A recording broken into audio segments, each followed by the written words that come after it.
Welcome to the Handicapping Seminar at the Fall Turf Festival at Gulfstream Park West. And the reason we're laughing, we have some bugs here I sprayed off into my mouth, and it is not a good taste. If you see up there with Dale and Pete with a sloppy main track, but we're still on the turf, and they have the turf course listed as good. And good afternoon. Good afternoon. Hopefully our picks taste a little better than that off. Sloppy main track and a good turf course. Some give in the ground today. We haven't raced over us track other than fast here at Gulfstream Park West this meet. Not real sure how the track will play, so maybe it's time to watch a couple races, see if there's any evident biases, and then pound the windows in the multi-leg tickets with the Rainbow Six starting in race number 5 and the pick 5 in race 6. Yeah, and they got a carryover in the Rainbow Six. You see it up there a little over $1,700. So we'll see how that goes. They almost hit it again yesterday, and if you go back just a few days on Sunday, somebody nailed it for $53,000. And I was talking to somebody walking out and said this is the perfect time to play the Rainbow Six because there's not as many people in it as when we're over at the big track, and there's a good chance to hit this thing if you want to spread a little bit. Absolutely, and yesterday's card kind of lended itself to a ticket that you could have gotten alive to. Upset winner of the finale under jockey Luis Castillo, Alex Rendon, first-time starter. I used him in my top 3. Unfortunately, I didn't get alive to him in the pick 3. I'm going to try to start over here today with a 10-race card in 52 minutes. Sorry, Pete. Let's go to the first race. 6 furlongs, maiden fillies and mares, 3 and up, maiden special weight condition. Scratch the 3 funny ghosts. I went with the number 5 in here, and this is Tammy's Tail, and this is a daughter of Teufelsberg, debuting for trainer Kirk Zadie.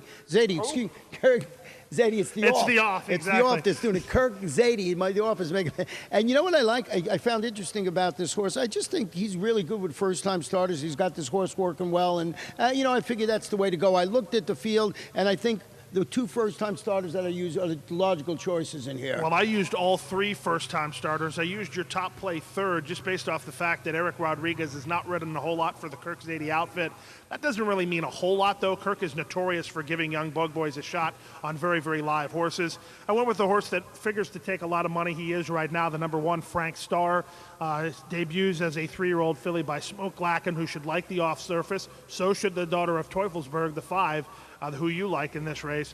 And this is race where the horses that have raced have no interest to me. I'm going to use all 3 first-time starters in the first half of the double. You know what I find interesting about the number 1, Frank Starr? This is a $65,000 daughter of Smoke Lacken, and this barn, usually deals with the mid-level claimers. So every time they go in and get a horse and pay a pretty good price for it, they're usually pretty darn good. So, well, one of the things I really like about this, and I don't know if it was done by design or not, but this horse is working over at Gulfstream Park, 5/8 in a minute flat, half mile and 47 and change. Some really, really good works. But then they brought the horse over to blow out over this racetrack. I like that move by the Petro barn here. I think that really sets this filly up for a good run. Now, she's a first-time starter on the rail, and if she's a short number, that might be a big enough of a caveat where you try to steer against. But I like the one here first race. Well, let's go to second race, 5.5 furlongs. These are claimers 3 and up, $6,250. We got scratch of the one little Bart. We want to go back and show you race 10 from October 3rd, and it's a stretch run of Unleash the Humor, rallying 5 wide to score. Yeah, it was a good run. This backtrack takes a asterisk now that they scratched the one little Bart. I don't know that the pace is as favorable for this horse now, but you can see that he made a big move and pounced on the outside, getting up to beat a very stubborn veteran and great Victorian who was second for Kirk Zadie that afternoon. That trip would have worked a lot better if little Bart was in here. I actually switched my numbers on the fly here and landed in the same seat as you, the chalk-eating weasel seat here with the 2 Karate Jack. You have to use this horse now. He's got an inside draw with no other speed in here other than the 3 exclusive Moon, who will just be token pace pressure for him.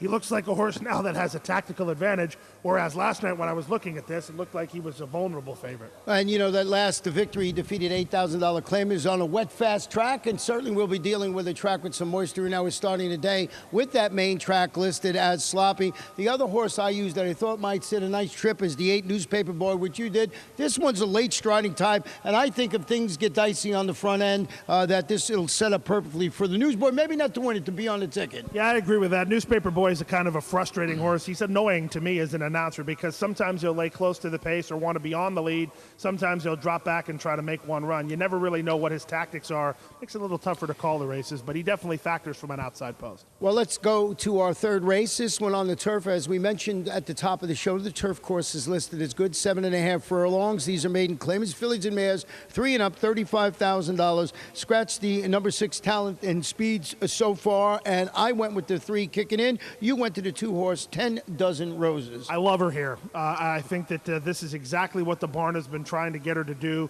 They've got a couple of races in her, figured out exactly how she goes, and now she's going long on the grass. I think that's exactly what she wants to do. Full disclosure, I've been dead set against this filly the last 2 times she's run because I thought she needs to go long on the grass, and she is going long on the grass here this afternoon. We actually have a video to show you here of number 8 Famous Sting, or 7 Famous Sting, running second last time out behind Secret Fascination. It wasn't a very strong race, but it was a strong effort from this daughter of Scorpion. Juan Rizzo horses take a little bit to get rolling, so look for continued improvement here this afternoon. Yeah, that 7 turning back slightly after returning from their freshening. You see it there, finished second, beaten 4 lengths. I think second off the bench is going to improve this horse and be right there. You see it finishing in second there. And let me tell you why I got the 3 kicking in on top of my ticket, dropping from maiden special weight to $35,000, stretching out to 7.5 furlongs, finished 4th. That was going 5 furlongs, but this one really finished an okay 4th. It was against maiden special weight competition. It was going about a mile. It was back on September 1st. I think this horse can hit the,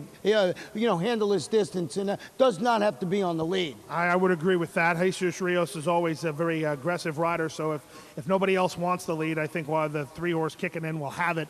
Race last time out, produced the next out winner and Wait No More. She's very, very well bred and has a heck of a future. So the company line's very, very good. This is a big class drop. Well, let's go to the 4th race, 6 furlongs, allowance optional, claimer, fillies and mares 3 and up, $16,000. Switch to the lead. That's the number 4.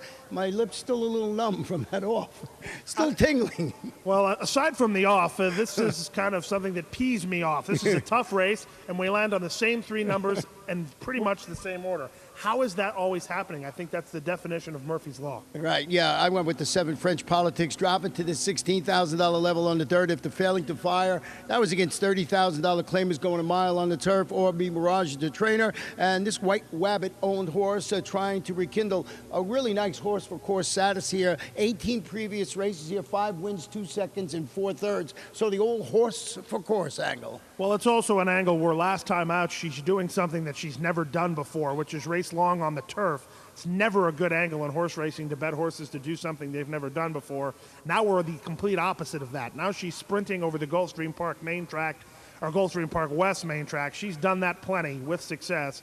I think she trips out really good in here. The 1 will go, the 2 will go, and the 6 horse will probably be part of the early pace as well. She should trip out pretty good. You know, we've been trying to figure out the last couple of times we did the show what these, you had mentioned that you wanted to see some of these Suffolk Downs shippers run. Here's one, Bossy Gal, coming down from Suffolk. You know, ran really well up there, was second in allowance, then come back some wins in allowance. How do we translate that company to this company? I don't know. I think that this is an interesting race placement by the trainer Charles Apocalypse here.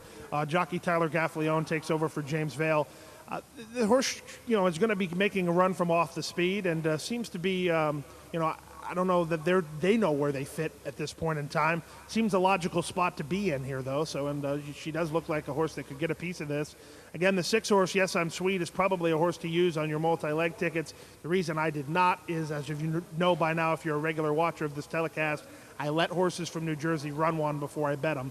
If she beats me, she beats me. That's Pete rule number 16. You got to keep track of his rules. Number 3, good song, ships down from Monmouth for Georgia Navarro after finishing second against $20,000 optional claimers at Monmouth. Red Hot Barn, strictly the one to beat. And his barn has been on fire, dropping down a little bit. I don't know if it's really a drop, around the same level, but this barn has just been going great guns. Got to have this horse somewhere on your ticket. The unknown is here to me is the 5 Bossy Gal. I wouldn't know what to do. In my early pick 4 ticket, I would have to put her on there. I think this is a spread race in the early pick 4, to be honest, especially since, the race before this looks like a race where you can go too deep. You might be able to get by here with 3 or 4 horses and move on to race number 5, which we will do now. It starts the Rainbow Six. Yes, and this is 6 furlongs, maiden claimers, 2-year-olds, $12,500. Scratch the 1, Sparky B. Note that the number 8 is a gelding. We got a video we want to show you, and this is back. It's race 10 on October 2nd, and it's of Jack Fallon. Yeah, Jack Fallon ran one heck of a horse race. That's him down inside for trainer Jane Sibeli. He gives this first-time starter, Mr. 954, all he wants on the outside. You can see the horse on the outside's a bit green, but Jack Fallon's not green. he's pinning his ears and digging in gamely. Look at this run all the way to the finish line. Mr. 954 surged late to win that race, but Jack Fallon was a tough customer the whole way. With the scratch of the one, Sparky B, who I liked a lot in this race, the one is out now. Jack Fallon certainly is the horse to beat in here. He might even be singleable, at least in my opinion. Well, we both have the 9 Raw Talent on our ticket. This one's dropping, stretching out an additional half furlong. Duel for the lead. Weekend to finish. Dead heat for fourth. That was a $16,000 claim. Is going 5.5 furlongs in the slop today so far. Yeah, the thing about this for me, and maybe it's just a personal vendetta, but we touched on it a couple of days ago with some horses that were in at the $16,000 level. This horse exits a race. Raw Talent exits a race that some of these other horses exit. It's not a strong race. I'm sorry. The 9 horse and the 10 horse coming out of the same race. This race is not all that strong. It hasn't come out to be that strong, and it's a situation where it's something that I really enjoy when I'm handicapping circuits that I follow like this. It's phony form because the horse looks a lot better on form than his company lines would indicate. I'll try to beat the 9 and 10 in race number 5. And you also have the 4 Russian Spring, I believe, on your ticket? That's simply because this horse is not coming out of those same races. Made some ground last time out behind Jack Fallon, who I think is the horse to beat in here. I used the 2 Adirante dropping, I think, for Barn. It's been on fire. Antonio Sano had a couple of wins yesterday, and I just thought this horse finished second. It was against $16,000 types going a mile at Gulfstream back on 9/22. That's September 22nd. Looks like that horse could run well in this spot in the barn, on fire. Well, the only thing about Adirante, he's going to need a pace meltdown because that race where he ran second, again, not to harp on the phony form thing, Belsize Park won that race, gate to wire for Wesley Ward, and they came home in a harness-like 28-4. 28-4, wow.